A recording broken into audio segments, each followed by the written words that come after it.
ரஞ்சிதா, உனக்கு எது பார்சல் ஏதோ வந்திருக்கு ரஞ்சிதா. யார் அனுப்பியிருக்கா? உங்க அக்கா தான் அனுப்பிச்சிருக்காங்க. என்னன்னு தெரியல, பிரிச்சு பாரு. அக்காவா?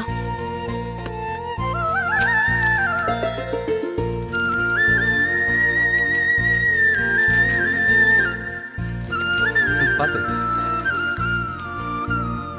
என்ன ரஞ்சிதா, திடீர்னு அக்கா புடவையெல்லாம் அனுப்பிச்சிருக்காங்க? தெரியலையா அண்ணி? இருங்க, நான் ஃபோன் பண்ணி கேக்குறேன்.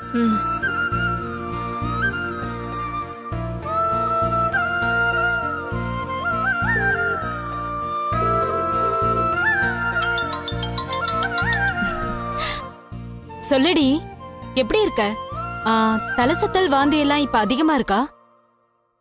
அதெல்லாம் ஒண்ணும் இல்லக்கா.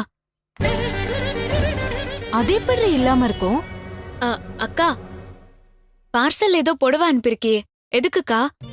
ஓ, அதுவா? நேத்து கோயிலுக்கு போய் உனக்காக வேண்டிக்கிட்டேன். குருக்கல் அம்மனுக்கு சாத்தின புடவைய கொடுத்தாரு, அததான் உனக்கு அனுப்பி வச்சேன்.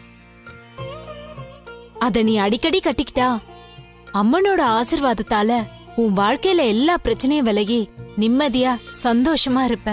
ரொம்ப தேங்க்ஸ்க்கா. உன்ன மாதிரி ஒரு அக்கா இருக்கிறப்போ எனக்கு எந்த கஷ்டமும் வராது. நான் நல்லா இருப்பேன்.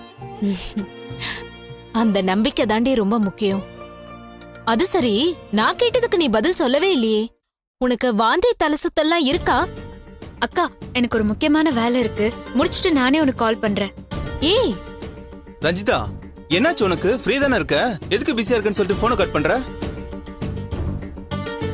ஏய், உன்னதான் கேக்குற ரஞ்சிதா, என்னாச்சு? அருண், அவ எப்படி அருண் பேசுவா?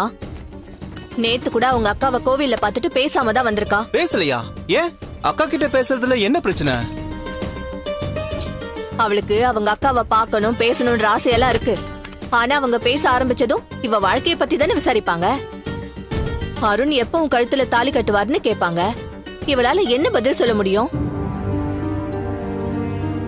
அண்ணி, இப்ப எதுக்கு அதெல்லாம்? விடுங்க.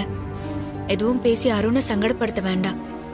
சிம்ரன், இவனை சங்கடப்படுத்தணும்னு பேசலமா, இவனுக்கு நியாயத்தை எடுத்து சொல்லணும்ல.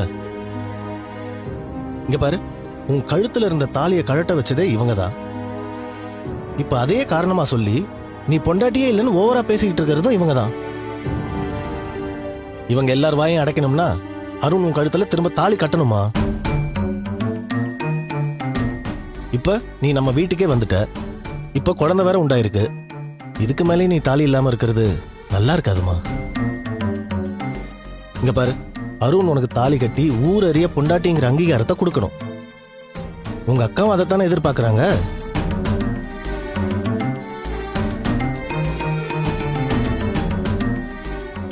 என்ன அருண், எதுவுமே சொல்ல மாட்டேங்கிற? 3 பேரும் கிளம்புங்க. இப்பவே இவ அக்கா வீட்டுக்கு போயிட்டு வந்துருவோம்.